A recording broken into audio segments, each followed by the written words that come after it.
ঈদ উদযাপন শেষে কর্মস্থলে ফিরতে শুরু করছেন মানুষ। ট্রেন, বাসে স্বস্তিতে ফিরছেন তারা।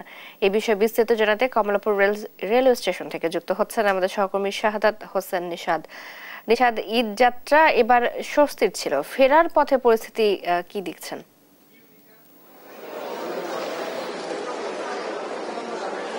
জি, ধন্যবাদ আপনাকে। আসলে যেমনটি বলছেন, এবার পবিত্র ঈদ উল ফিতরের যে ছুটি সেটি কিন্তু এখনো শেষ হয়নি, কিন্তু তারপরও রাজধানীতে মানুষ ফেরা শুরু করেছে। বিশেষ করে বেসরকারি প্রতিষ্ঠানগুলোতে যারা কর্মরত রয়েছে তাদের কিন্তু একে একে ঢাকায় ফিরছেন এবং আমরা সেই ভিড়গুলো কিন্তু শুধু এই যে বর্তমানে আমরা কমলাপুর রেলওয়ে স্টেশনে আছি, শুধু যে রেলপথে কিন্তু ভিড় লক্ষ্য করা যাচ্ছে তা না, অন্যান্য যে পরিবহনগুলো আছে বিশেষ করে সড়ক এবং নৌ পরিবহনগুলোতেও কিন্তু ভিড় লক্ষ্য করা যাচ্ছে। এবং একই সাথে যদি বলি, মানুষ কিন্তু এখন ঢাকা থেকেও কিন্তু গ্রামে যাচ্ছে। বিশেষ করে আমরা যদি একটু দেখানোর চেষ্টা করি, এখন আমরা ঠিক কমলাপুর রেলওয়ে স্টেশনের যে প্রধান ফটক তার পরের যে গেট রয়েছে সেখানে আছে, অর্থাৎ যেখান থেকে ট্রেনে মানুষ উঠবে সেই গেটটার সামনে রয়েছে এবং সেখানে কিন্তু দেখতেই পাচ্ছেন অসংখ্য মানুষ এখন তারা ট্রেনের জন্য অপেক্ষারত থেকে তারা কিন্তু ট্রেনে উঠছেন, অর্থাৎ ঢাকা থেকে তারা গ্রামে ফিরছেন।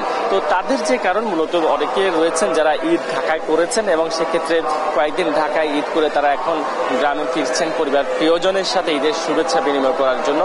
অন্যদিকে যে ফিরতির ট্রেনগুলো সেগুলো কিন্তু একে একে আসছেন। আমরা এখন পর্যন্ত এখানে 7টা ট্রেন যেগুলো দেখছি যে তারা একে একে যাবে, বিশেষ করে জয়ন্তী এক্সপ্রেস যেটি সিলেটের উদ্দেশ্যে এখন যাত্রা করবে এবং তার জন্য কিন্তু এখানকার যাত্রী যারা রয়েছেন তারা কিন্তু সেদিকে যাচ্ছেন। এবং অন্যদিকে নকশিকাতা যে এক্সপ্রেসটি রয়েছে খুলনার উদ্দেশ্যে সেটিও এখনই যাবেন এবং অগ্নিবীণা এক্সপ্রেস তারাকান্দি যে এলাকায় সেখানে যাবেন, রাজশাহী কমিউনিটি যেটি চাঁপাইনবাবগঞ্জে যাবেন।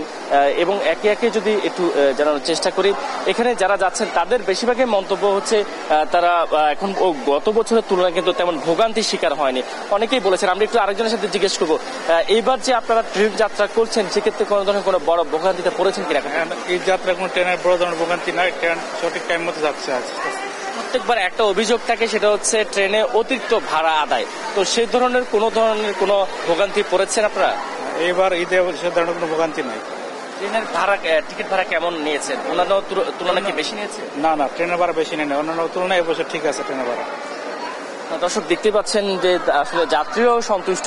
যাত্রীরা যখন সন্তুষ্ট তখন যাত্রা নিয়ে কোনো ধরনের কোনো অভিযোগ থাকে না। এর আগেই অন্যান্যবার ট্রেনের টিকিট কালোবাজারি নিয়ে সবচেয়ে বড় ভোগান্তিতে পড়তে হয় এমন আমরা তথ্য পেতাম, তবে সে তুলনায় এবার ট্রেনের কালোবাজারে কিছুটা কমেছে। তারপরে একেবারে যে ছিল না তা না, তারপর আমরা দেখেছি র্যাব থেকে শুরু করে অন্যান্য এখানকার রেলওয়ে থানা রয়েছে তারাও কিন্তু ট্রেনের টিকিট কালোবাজারি চক্রের কয়েকজনকে গ্রেপ্তার করেছে এবং সেটি মূলত তুলনামূলকভাবে অনেকটা কমেছে। তবে ট্রেনের যে অতিরিক্ত ভাড়া সে নিয়ে কিন্তু এখন কোনো অভিযোগ পায়নি।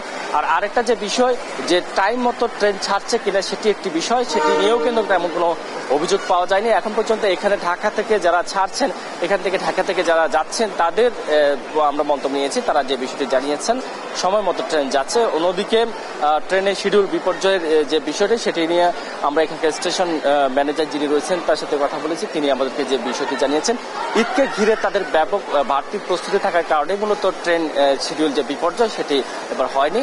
তো সবকিছু মিলিয়ে রাজধানী মুখর মানুষ যেমন আসছে, ঠিক রাজধানী ছেড়েও মানুষ একই সমান্তরালে যাচ্ছে বলে আমরা কমলাপুর রেলওয়ে স্টেশনের চিত্র দেখতে পাচ্ছি। তো এই ছিল কমলাপুর রেলওয়ে স্টেশন থেকে আমার কাছে থাকা সবশেষ খবর। নিশাদ, ধন্যবাদ আপনাকে।